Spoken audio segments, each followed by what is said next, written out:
Le message du jour vous est présenté par notre frère Marc. Salut, chers bien-aimés de notre Père Céleste. Je suis si heureux de vous accueillir à nouveau alors que nous parcourons la parole de Dieu. Hier, nous réfléchissions ensemble sur ce que signifie être seul avec Dieu.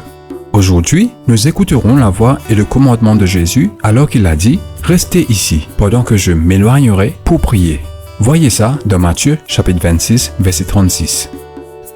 Bien-aimés, il est difficile de rester à l'arrière-plan dans un temps de crise. Dans le jardin de Gethsémani, 8 des 11 disciples ont été laissés pour rien faire. Jésus est allé au devant pour prier, Pierre, Jacques et Jean sont allés à mi-chemin pour veiller. Les autres sont restés assis à l'arrière pour attendre. Je pense que le groupe se trouvant à l'arrière doit avoir murmuré.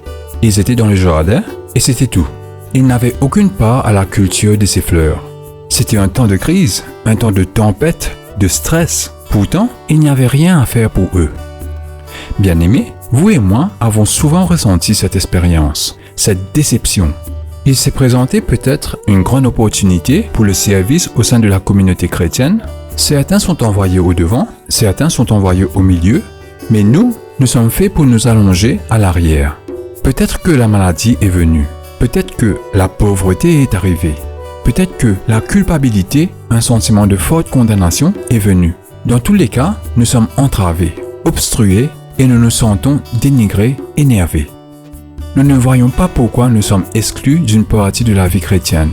Il semble injuste que, vu que nous avons été autorisés à entrer dans le jardin, aucun chemin ne nous a été assigné là-bas. Tais-toi mon âme, ce n'est pas comme tu l'as envisagé. Vous n'êtes pas exclus d'une partie de la vie chrétienne. Vous pensez qu'au sein du jardin, le Seigneur n'a qu'une place pour ceux qui marchent et pour ceux qui se tiennent debout. Non, il a une place consacrée à ceux qui sont obligés de s'asseoir. Bien-aimés, il y a 3 voix dans un verbe, actif, passif et neutre. Alors, idem bien-aimés, il y a 3 voix dans le verbe vivre pour Christ.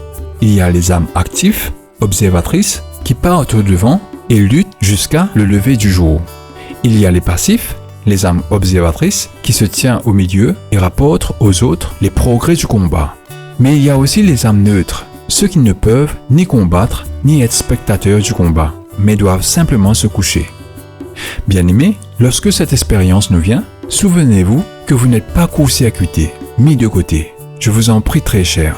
Rappelez-vous que c'est le Christ qui dit « Vous, asseyez-vous ici » ou « Vous, restez ici » parce que votre position, place, dans le jardin a aussi été consacrée. Il y a un nom spécial. Ce n'est pas le lieu d'attente. Bien-aimés, il y a des vies qui viennent dans ce monde ni pour faire un grand travail ou pour porter des fardeaux, mais simplement pour être. Ce sont les verbes neutres. Ce sont des fleurs du jardin qui n'ont eu aucune mission active. Ils n'ont couronné, décoré aucun chapelet. Ils n'ont honoré aucune table. Ils ont échappé à l'œil de Pierre, Jacques et Jean. Les ministres, les pasteurs les ont ignorés. Mais ils rendent heureux la vue et le cœur de Jésus, par leur simple parfum ou louange, par leur simple beauté de leur âme. Ils ont apporté de la joie à Jésus, par la préservation même de leur amour dans la vallée. Ils ont élevé le cœur du Maître. Par conséquent, vous n'avez pas besoin de murmurer parce que vous êtes l'une de ces fleurs. Rappelez-vous simplement que vous êtes la fleur de Jésus. Bien-aimés, en terminant, je veux vous encourager à fixer vos yeux uniquement sur Jésus. Ne regardez pas les autres dans l'église. Votre foi s'évanouira et vous serez abattus. Il se passe tellement de choses dans l'église aujourd'hui qui vous feront trébucher. Ne les regardez jamais. Regardez le jardinier de votre âme et il honorera toujours ses fleurs. Et vous êtes une d'entre elles. Désolé d'avoir été long aujourd'hui. Que Dieu vous bénisse tous, ces fleurs. Profitez de votre journée en lui. À demain. Au revoir. Si toi aussi tu crois que la parole de Dieu est une bénédiction, partage-la et sois une source de bénédiction pour les autres toi aussi.